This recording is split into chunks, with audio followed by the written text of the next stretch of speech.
The concept of truly feeling another's emotions, often termed emotional contagion, goes beyond simple empathy.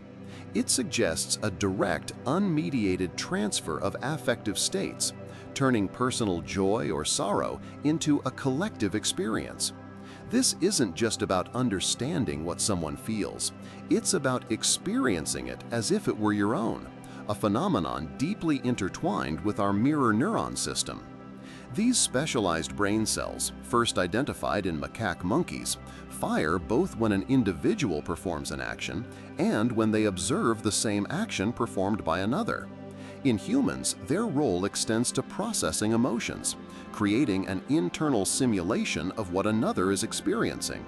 For instance, seeing someone wince in pain might activate similar pain-related areas in your own brain, albeit at a lower intensity. If this mechanism were amplified to an extreme degree, where the simulation became indistinguishable from genuine personal experience, the boundaries of self would begin to blur. Your pain would be my pain, your joy my joy, creating a truly unified emotional field among individuals. This direct neural mirroring, if extended, could create a world where emotional states are not just shared, but intrinsically felt by all those within a certain proximity or connection. An immediate consequence of feeling everyone's emotions would be an overwhelming sensory input. Imagine not just processing your own internal world of feelings, but simultaneously receiving the emotional signals from everyone around you. A crowded subway car or a bustling city street would transform into a chaotic symphony of fear, anxiety, frustration, joy, and indifference, all converging on your consciousness. The sheer volume and intensity of these disparate emotional currents could lead to an immediate and profound sensory overload, making it difficult to differentiate one's own emotional state from the influx of external feelings. This constant bombardment might make simple tasks incredibly difficult. How do you concentrate on work when you're absorbing the stress of your colleague, the boredom of a stranger, and the excitement of someone else's good news, all at once? Such an unfiltered emotional influx would likely impair cognitive function as the brain struggles to filter, categorize, and respond to an unprecedented amount of affective data. It's not just about feeling too much, it's about the erosion of mental clarity due to the constant emotional noise. With constant emotional input from others, the distinct boundaries of one's personal identity would begin to dissolve. If you constantly feel the joy of a stranger or the sorrow of a friend as if it were your own, what remains of your unique emotional landscape?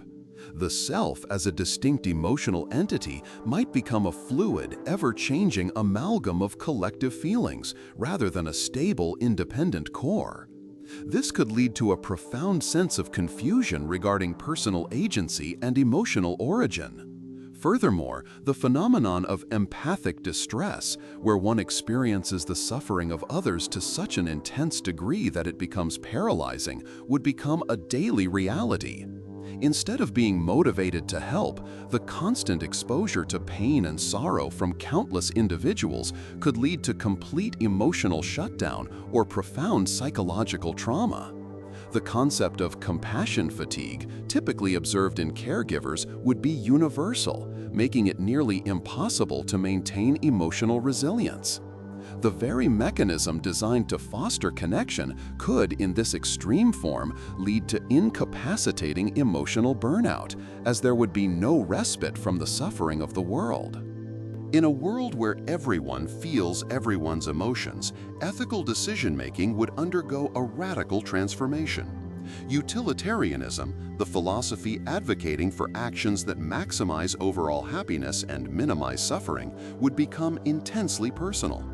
If causing pain to one person directly inflicts that same pain upon you and potentially countless others, the calculus of the greatest good for the greatest number takes on a visceral, immediate dimension. This could lead to a societal paralysis, where any decision that causes even minor discomfort to an individual is felt by many, making decisive action extremely difficult. Conversely, this intense emotional transparency might eradicate cruelty. It would be impossible to inflict suffering without simultaneously experiencing it yourself, acting as a powerful deterrent against malicious intent. However, this doesn't automatically lead to utopia. Essential, albeit uncomfortable decisions, like a painful but necessary surgery or the enforcement of unpopular but vital laws, would generate widespread distress, potentially leading to social gridlock or a constant state of collective emotional turmoil. The collective good would be felt by all, but so too would the individual sacrifices, making every choice a shared burden of emotional consequence. Despite the profound challenges, a world of shared emotions might also foster entirely new forms of connection and understanding. The constant, undeniable experience of another's inner world could lead to an unprecedented level of empathy, moving beyond cognitive understanding to direct experiential knowledge. Misunderstandings rooted in differing emotional states might become obsolete, as everyone would directly apprehend the emotional undercurrents of communication. This could create a radically more honest and transparent form of social interaction, stripping away pretense and emotional facades. While the initial impact would be overwhelming, humanity might adapt, developing novel coping mechanisms or even evolving to better filter and manage the torrent of emotional data. Perhaps society would reorganize into smaller, emotionally safer clusters or develop advanced neural filters to modulate the intensity of perceived emotions. This deep, inherent connection could forge a global consciousness far beyond our current understanding, potentially leading to a collective wisdom born from shared suffering and shared joy.